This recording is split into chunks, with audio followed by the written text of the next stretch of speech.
ابلش؟ اوكي.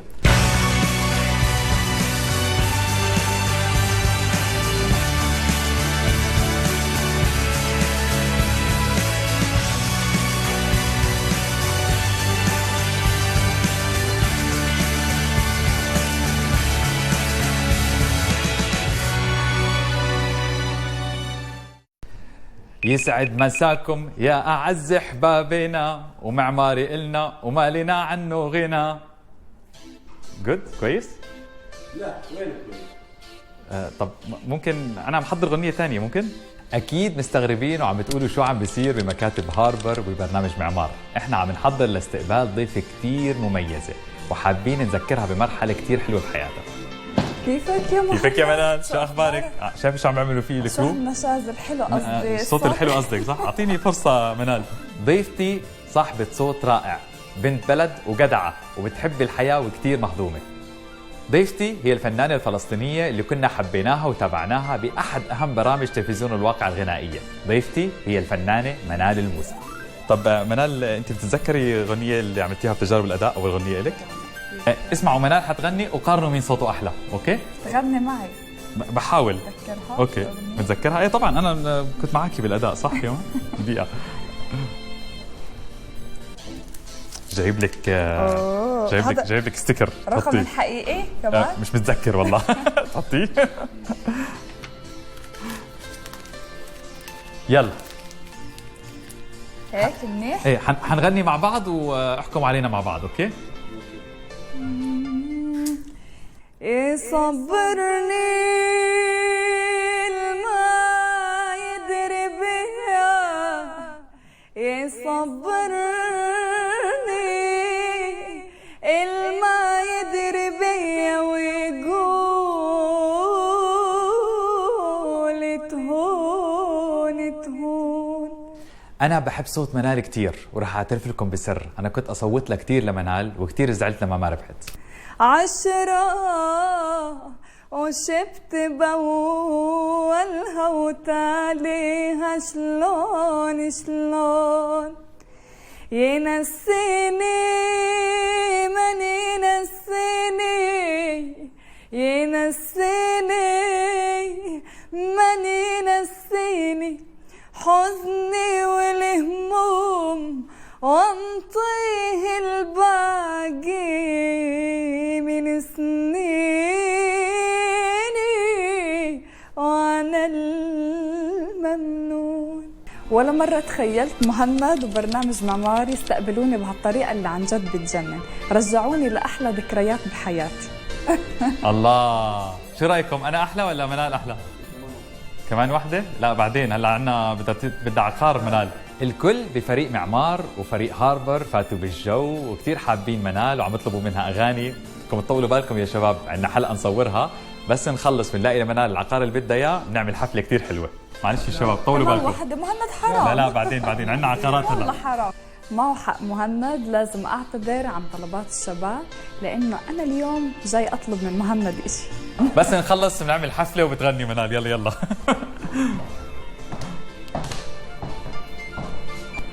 اهلا وسهلا فيك يا منال. اهلا وسهلا فيك. الله يخليك يا رب. بمكاتب هاربر العقاريه. الله يخليك. شو هالاستقبال الحلو. عجبك صح؟ فاجأتوني.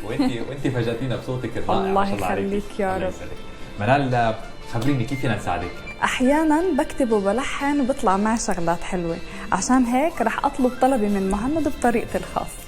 يا مهند الوديع ويا ذئب العقار، ساعد لي هالصبية ولاقي لا شيطان، مش كتير كبيرة غرفتين صغار، أحلى برنامج معمار. واو، أنا أول مرة حدا بيطلب مني بيت بهالطريقة. قلت لكم منال كتير مهضومة، هاي الحلقة رح تكون كتير مميزة. في مناطق أنت بتحبيها معينة؟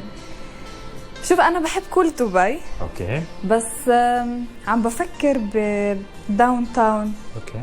بوليفارد الشيخ محمد بن راشد طبعا كثير بحبه وبحب هاي المنطقة كثير. تمام. فينا نلاقي لك خيارات كثير حلوة. في كمان المنطقة اللي حواليها DIFC إذا بتعرفيها. بعرفها. منطقة كثير حلوة كمان، فيها بيوت كثير حلوة. رائعة. وفي كمان البزنس دي، رح أحاول ألاقيكي بيوت بهالمنطقة هي. هي هاي المركز خلص، وقريب على ممتاز. كل شيء. صحيح. طب في ميزانية معينة منال؟ انت شوف. يعني غرفتين وصالة بهالمنطقة ما حتكون أقل من 150 لل 170 تقريبا. اوكي، ما هو لانه عم بفكر يعني مرات بتيجي امي اختي فلازم اكون غرفتين. خلص تمام. بتفضلي مفروش ولا فاضي؟ بنشوف الاثنين. اوكي خلص تمام. انا بوثق بمهند لدرجه كبيره، فطلبي هو الاقي بيت هادي بدبي اللي عن جد صرت احسها بلدي الثاني. أنا مش كتير بتفرق معي نوع التحدي، إذا كان بيت أو فيلا أو شقة أو حتى مكتب أو بناية. أنا اللي بيفرق معي أكثر ثقة الناس، وهذا الشيء اللي بيزيد الحمل علينا، بس مثل العادة إحنا قدها. آخر سؤال، إمتى فيكي تروحي تشوفي؟ أنا بعرف جدولك كثير معجوق أو مشغول. شوف هلا كم يوم لازم انزل مصر. ام الدنيا. شو عندك بأم الدنيا؟ عندي 3 مهرجانات، مهرجان الموسيقى العربية حلو. في 3 محافظات، دمنهور، اسكندرية، بالقاهرة. ما شاء الله كثير حلو. الله يخليك طب يا إمتى رب. بترجعي؟ بعد 9 أيام 10 أيام. اوكي خلص، بعد 9 ايام هيك بصير عندي وقت كفايه لإلك احلى خيارات ان شاء الله. إن شاء الله يا رب. الله يسعدك إن يا شاء رب. الله. شكرا يا منال. شكرا لك كثير. غريب الدار علي جر زماني القاسي وظلمني. وهون المطبخ، بدك تطبخي؟ شو رأيك؟ اكيد بتطبخ، اذا تقول لي شو رايك؟ حتى المساحة رائعة يعني. مساحاتها كثير حلوه، يعني هي مساحتها الشقه تقريبا 1500 قدم، فعندك هون خزاين على كل الجدار هذا كثير موجوده خزاين. فيه، ومع ذلك لسه في كمان مساحه كبيره بالغرفه. ومش ماخذة من مساحة لا، الغرفة أبدا. الغرفه بعدها كثير كبيره.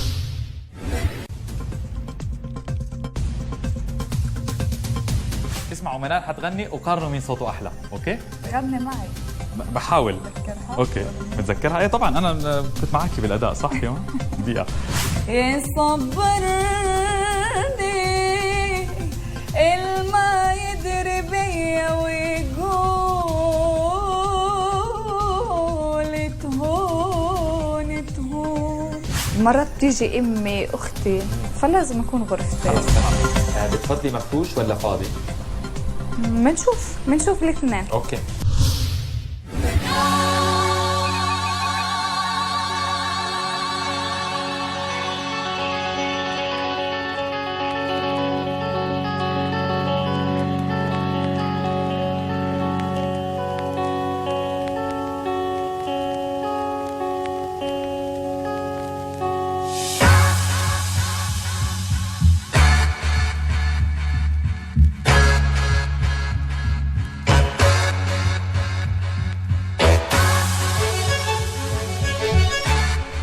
غريب الدار علي جر زماني القاسي وظلمني. مشيت سواح مسا وصباح أدور عاللي راح مني، أدور عاللي راح مني. غريب غريب غريب غريب الدار. الله شو هالطرب والجو الحلو على الصبح، مش معقول. هو انا بحكي لهم دائما غريب الدار هو اللي ما بشوف اهله كل يوم. صح، في ناس بتكون عايشه جنب اهلها وما بتشوفها كل يوم، بيعتبروا صحيح. غريبين الدار. هو غريب الدار اللي ما بشوف اهله كل يوم. صحيح. الله يخلي لك اهلك يا رب. الله يخليك يا محمد. طيب منال، كيف نهارك اليوم؟ كيف اصبحتي؟ والله الحمد لله، طقس رائع، مزبوط. الاجواء بتجنن، رواق. متحمسه تشوفي الخيارات اللي نقلت لك اياهم اليوم؟ اكيد لازم. تمام. طيب عبال ما نوصل هيك ندردش سوا، خبريني انت كيف بلشتي غناء؟ كثير عالم ما بتعرف انت بداياتك كيف كانت، صح؟ شوف، هو من وانا وصغير بغني، خاصة ابوي صوته حلو ما شاء وامي الله. صوتها حلو. عائله فنيه يعني. عائلة مندلي. فيري جود. وفي ستي يعني جدتي تمام. من طرف امي صوتها حلو، سيدي الله يرحمه. الله يرحمه. كان شاعر وصوته كثير حلو، ما شاء الله ما شاء الله. فاخذت الصوت من الطرفين. امي وابوي. وامتى بلشت تفكري قد ايه كان عمرك لما بلشتي غنى؟ هو اللي عرف انه صوته حلو والدي، ما شاء الله. يعني هو اللي اكتشف هاي الموهبة. بس ولا مرة خطرت ببالي انه انشهر واطلع للعالم العربي او لعالم الشهرة، ولا مرة خطرت لي. خلصت جامعتي وبعدين بالصدفة هيك بالغلط رحت على عرب ايدل. فيري جود. والحمد لله زبطت معنا، وصلت لمراحل متقدمة. الله يوفقك يا رب. الله يخليك. طب وشو في عندك هلا خطط مستقبليه؟ شو عم خطط مستقبلية؟ شوف، هو يعني دائما الصحفيين وحتى الناس اللي بلاقوني بيسألوني انه ليش اطلالاتك ممكن تكون بالحفلات خفيفة. بحب اتروى جدا بالاختيار، يعني بحب المسارح اكثر من الحفلة نفسها. بحب الجلسات الدندن اللي فيها العزف اللي بيها ببين الصوت. صح. انت اصلا كنت في مصر بالفتره، مضبوط؟ صحيح، كنت في مصر. كان عندي سلسلة مهرجانات لدار الأوبرا. واو، مهرجان الموسيقى العربية لليوبيل الفضي. ما شاء الله كثير حلو. ففي 3 محافظات: دمنهور، الإسكندرية، والقاهرة بالمسرح الكبير. ما شاء الله عليك. الله يخليك. طيب خبريني ليش انت قد ايه صار لك بدبي على فكره؟ خبرينا قد ايه صار لك بدبي؟ دبي صار لي تقريبا سنة، بروح وبرجع بروح برجع، بس استقرار صار لي تقريبا شهرين. وهلا ناوية تضلك بدبي؟ ان شاء الله. طيب ليش دبي؟ بر الحي. مزبوط. الله يحمي هالبلد. ان شاء الله يا رب، الله يحميها. انا اساسا ما كنت يعني بعرف كثير شغلات عن دبي، وبالذات يعني بلاد الشام شوي مش متعرفين على العود، على الاشعار، يعني شوي في هيك اختلاف. فلما تعرفت على البلد شفت قديش في مجال للواحد يتطور في أي مجال كان، سواء إعلام، سواء بزنس، سواء دراسة، أي شيء. في كتير مجال للتطور. صح. حتى سواء كان الغرب أو الشرق بيطمحوا إنه يعيشوا في هاي البلد. مزبوط. أنا بأيدك الرأي 100%، ودائما بقول بهالبلد أي شخص بنجح إذا عنده عزيمة، لأنه دبي هي أرض الأحلام وأرض الفرص. بالضبط، هي أرض الأحلام والفرص. عن جد فيها فرص مش موجودة بأي مكان. مزبوط. هلا أنت قلتي لي دخلتي على الغنى هيك صدفة، صح؟ بس كنت مخلصة جامعة، شو درستي؟ درست أوديتينج وإيكونومكس. صراحة بالأساس كنت حابة أتعلم محاماة أو طب، كان حلم أهلي. بس هو موضوع 7 سنين، وموضوع كنت رح أدرس خارج البلاد يعني. وأنا بنت ما بحب أبدا أبعد عن البيت والغربة. بس شوف سبحان الله بالآخر كل شيء تغير. صحيح. ما شاء الله. صرت أضطر أسافر، أضل برا البيت، أضل ساكنة بمحل ثاني. ما شاء الله عليكي. أوديتينج وإيكونومكس، وكان بدك تكونين دكتورة أو محامية؟ محاماة يعني كتير بحبه، لأنه شوي بده طولة لسان. صح، بده حدا بيعرف يحكي وعنده حجة، يعني حدا حاجز يعني. صحيح. بنظر للأمور من كل الجهات. مزبوط. فحلو ممكن نطبق المحاماة والقوانين هيك بالحياة اليومية. صح، مزبوط كلامك.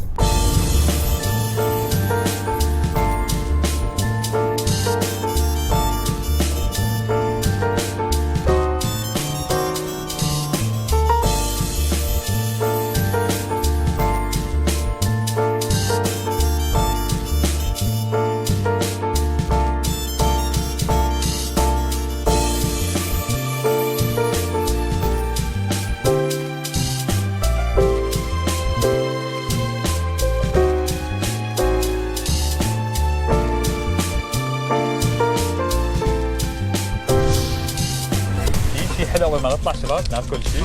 فيري جود. شوكليتس. يلا منال. هاي أو هاي؟ 3 اختاري. بعرفش، قول لي.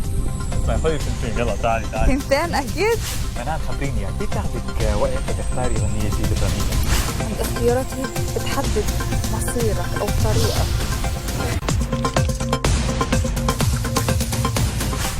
غريب الدار علي جر زماني، القاسي وظلمني.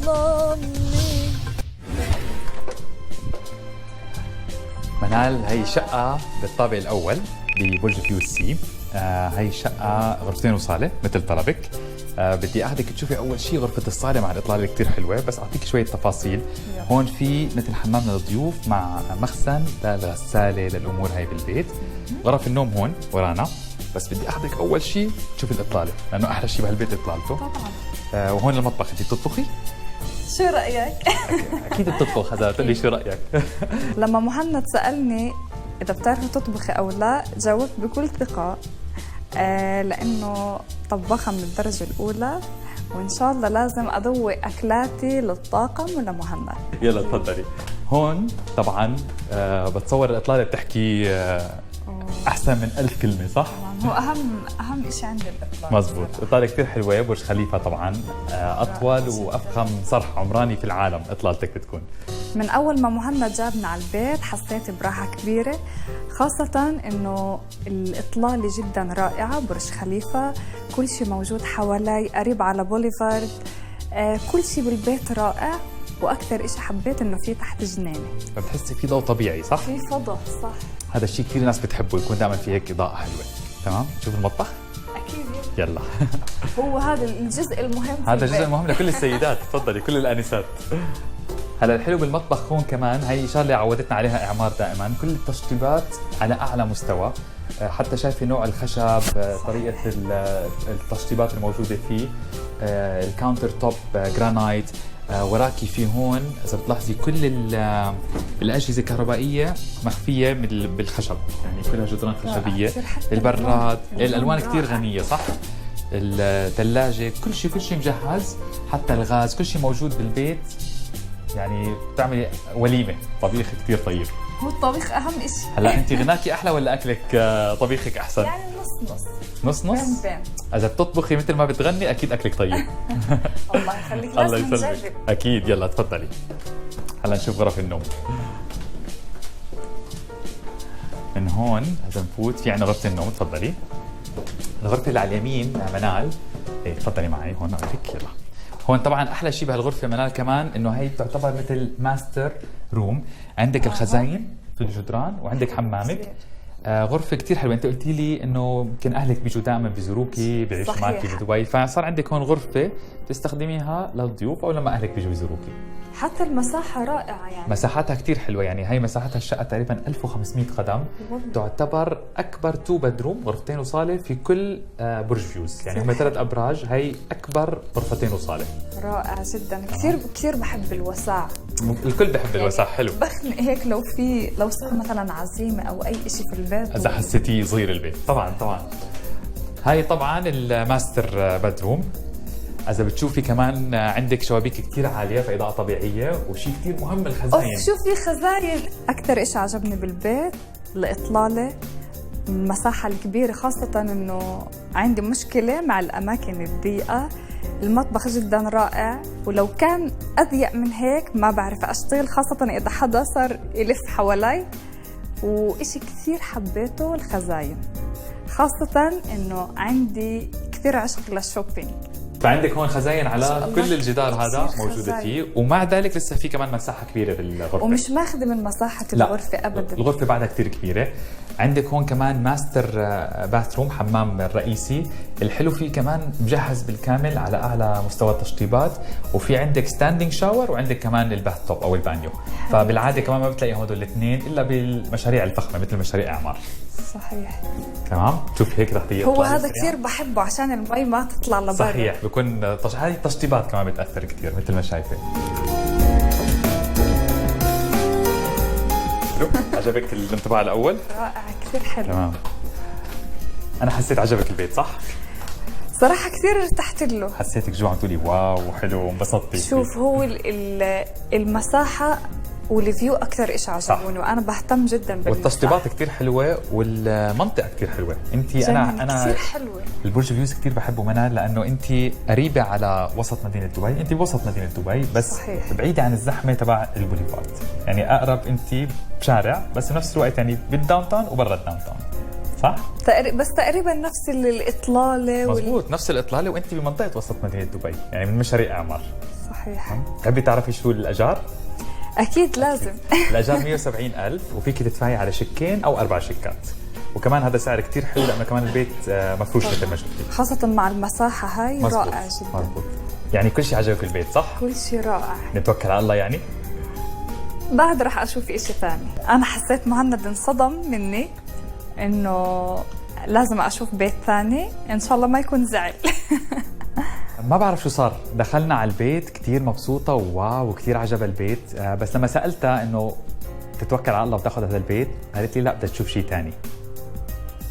بس انت هلا عم تقولي لي كل شيء عجبك، بدك تشوفي ثاني؟ هو كثير حلو، بنفس الوقت حابة أشوف إشي ثاني. اوكي، بس ما في شيء ما عجبك بالبيت صح؟ الإطلالة، المساحة، المطبخ، كل شيء رائع. ومع ذلك بدك تشوفي شيء ثاني. حاضر يا ستي تفضلي. اكيد رح فرجيها بيت ثاني وثالث ورابع، تأمر منال، بس صراحة أنا بس حابب أعرف شو كان سبب إنه هي ما عجبها هذا البيت، لا أقدر أعطيها الخيار الأفضل لإلها.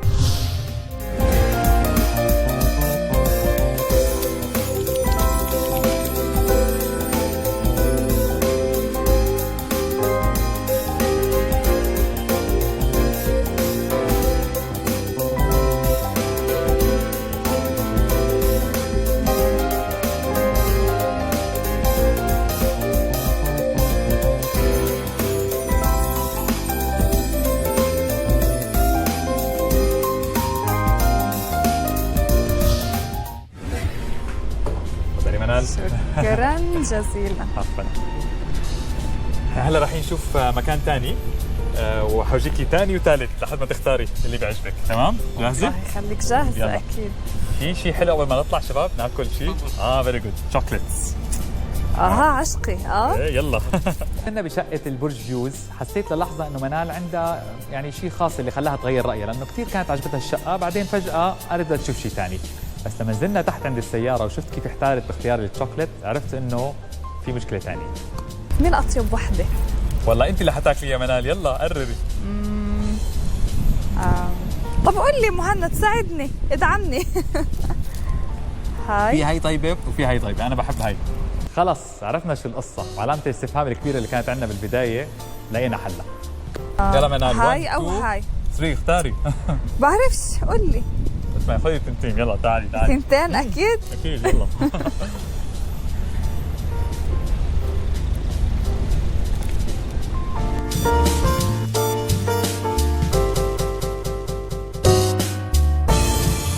غلام please take us to Sky Gardens at the IFC. Thank you. منال خبريني قد ايه بتاخذك وقت لتختاري غنية جديدة تغنيها؟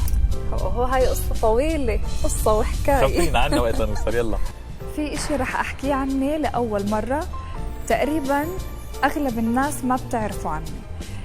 بشكل عام كوميدية من الدرجة الأولى، وكثير بحب الحياة، كثير بحب أمزح لحد ما يوصل الموضوع لعند الاختيارات، وبالذات الاختيارات الجدية.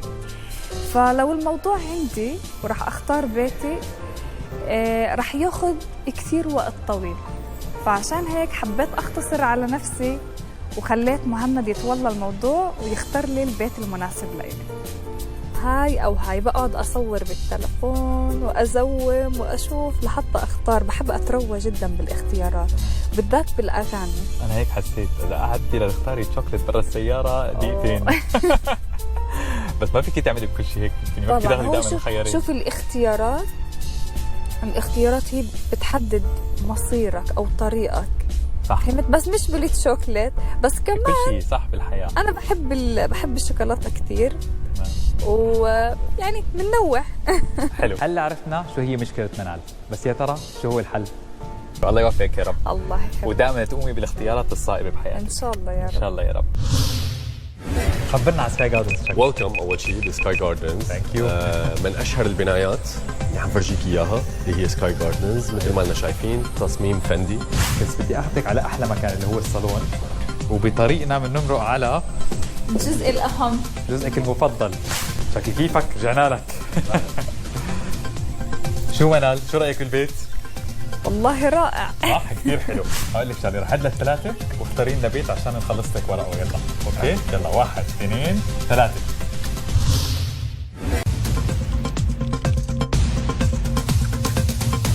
يعني كل شيء عجبك البيت صح؟ كل شيء رائع. نتوكل على الله يعني. في شيء حلو قبل ما نطلع شباب ناكل شيء؟ فيري جود، شوكليتس. يلا منال، هاي أو هاي؟ 3 فري اختاري. الاختيارات هي بتحدد مصيرك أو طريقك.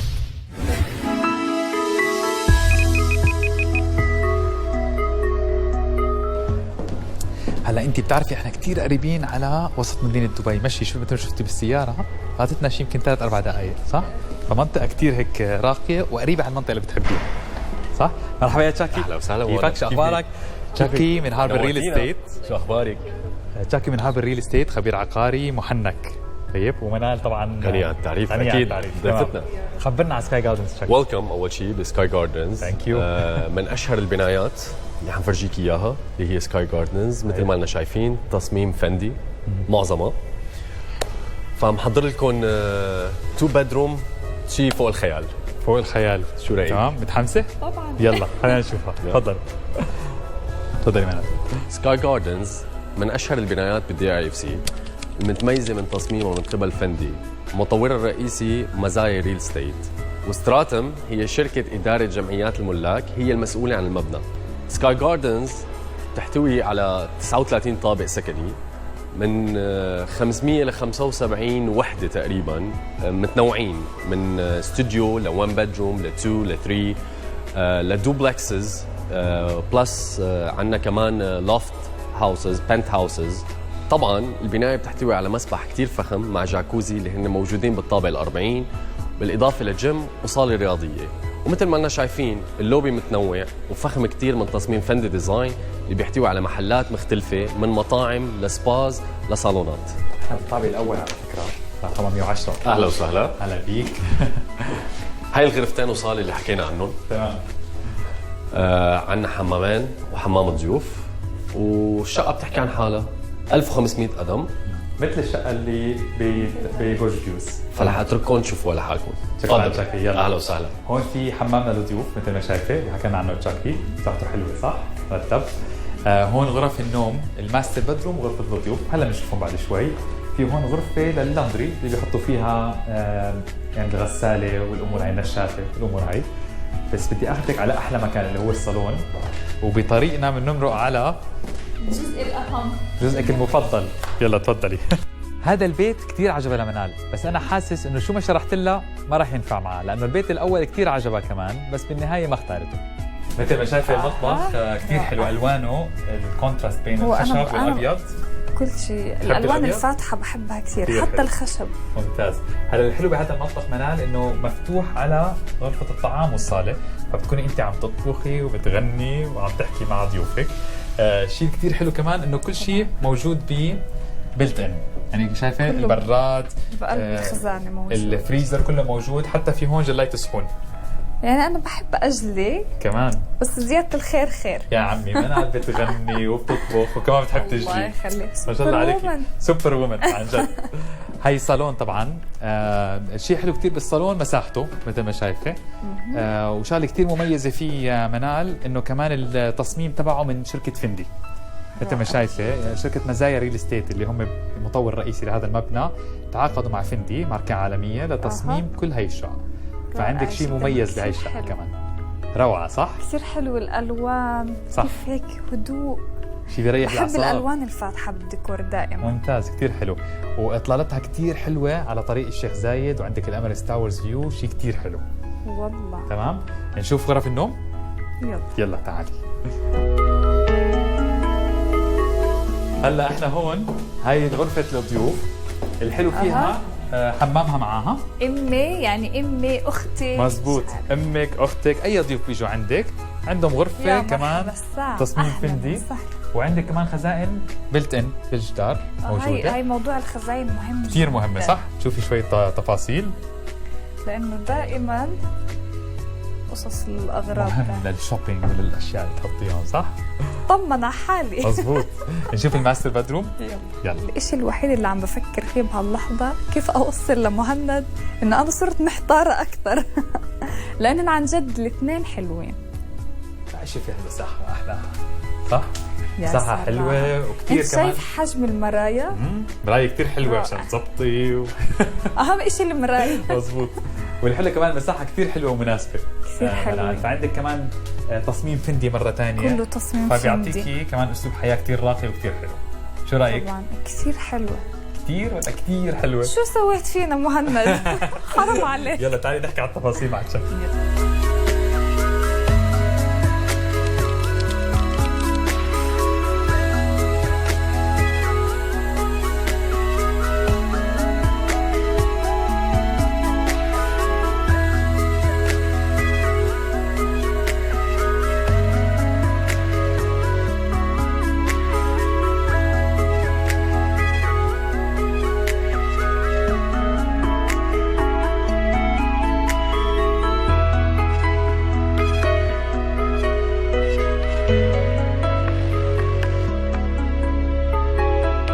فعلا صدق المثل اللي بيقول اذا بدك تحيره خيره. تشاكي كيفك؟ رجعنا لك. رجعنا. شو منال؟ شو رايك بالبيت؟ والله رائع. صح كثير حلو. تشاكي بدنا نعرف قد ايه اجاره للبيت؟ عم نحكي عن 160 ل 165 ل 165. وقد ايه كم من شك؟ 1 or 2. 1 or 2. يعني كثير قريب على ذاك البيت منال، بس فرقت الدفعات الشكات. هو قريب بالسعر، قريب بالمساحة، مزبوط. والإطلالتين حلوين، صح، والبيتين مفروشين وكثير حلوين. واثنين فيهن مساحة صح؟ كمان. طيب يلا أي واحد بدك تختاري؟ أنا في عندي شيء رح يخلي منال تختار بسرعة، بس رح استعمله بالوقت المناسب. منال لازم تختاري. أي واحد. يعني يا مهند، ما أنا إجيت لعندك عشان تختار معي. أنا اللي حعيش في البيت، أنت اللي حتعيشي في البيت. أقول لك شغلة، رح أدلك 3 واختاري لنا بيت عشان نخلص لك ورقه. يلا أوكي؟ يلا 1 2 3. حدا يساعدنا يا جماعة. يعني أنا بعتذر منكم من مهند، بس شو أعمل؟ محتارة. رح أورجيكي مفتاحين واختاري لنا مفتاح منهم، شو رأيك؟ أحسن حل. اوكي يلا. شوف اذا هذا الحل رح يعجبها لمنال، شو رايك؟ لأنه عن جد الثنتين حلوين. مزبوط. والمساحة قريبة والسعر قريب. يلا. وحبيت الثنتين، شو أسوي؟ على ال3 رح تختاري هلا مفتاح. اوكي يلا 1 2 3. اي مفتاح؟ أوه طبعا. طبعا هذا، انا عارف حتختاري هذا. طبعا مفتاحي هذا. طيب يلا الف مبروك. الاشخاص اللي بيترددوا باتخاذ القرارات بحياتهم بتكون دائما حياتهم اصعب وبيعانوا باتخاذ القرار الصحيح، بس دائما بنحاول نعطيهم شيء عاطفي، شيء بيحبوه حتى لو كان صغير، لانه بيعطيهم قوه لاتخاذ القرار الصحيح. منال انا كثير مبسوط انه اخترتي شقه، والله أنا أكثر. وان شاء الله يكون بيتك خير عليك يا رب، الله يخليك يا وفتحة رب. خير عليك يا رب دائما. الله يخليك، بتشكرك وبتشكر جميع اللي شاركوا انه عن جد اوصل بالاخر للقرار الصح. عفوا احنا كثير مبسوطين كمان، مع والله انه أنا أكثر. طلعتي لنا عيننا يا منال اخترتي، بس عن جد مبسوطين لك. الله يهنيك. والله يا مهند بتهونش علي، لازم اهديك اغنيه طبعا يلا. عن الحيره لازم. مزبوط، عشان الحلقه اليوم على الحيره.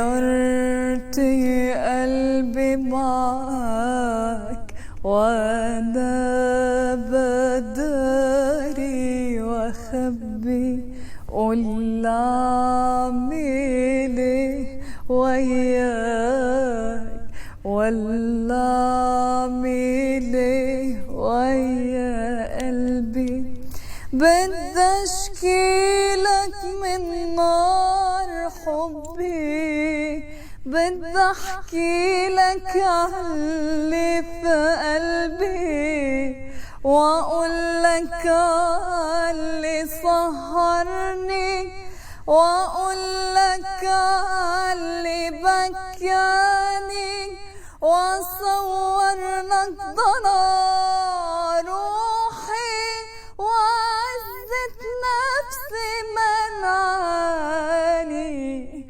وعزة نفسي منعاني. الله الله يحفظ لك هالصوت مع الله احلام. يخليك يا رب لك زود. خلص انا رضيت والشباب رضيتوا خلص صح؟ رضيت؟ الكل رضي بطلتوا اكيد. تعبانين؟ بطل حدا تعبان. يلا الف مبروك. الله يعطيكم الف عافيه والله يبارك بعمرك، وشكرا لك. شكرا لك يا منال. ومن جديد فريق معمار انجز المهمه، وبانتظار هلا ضيف جديد وتحدي جديد. ضلوا بخير والله يحمي هالبلد.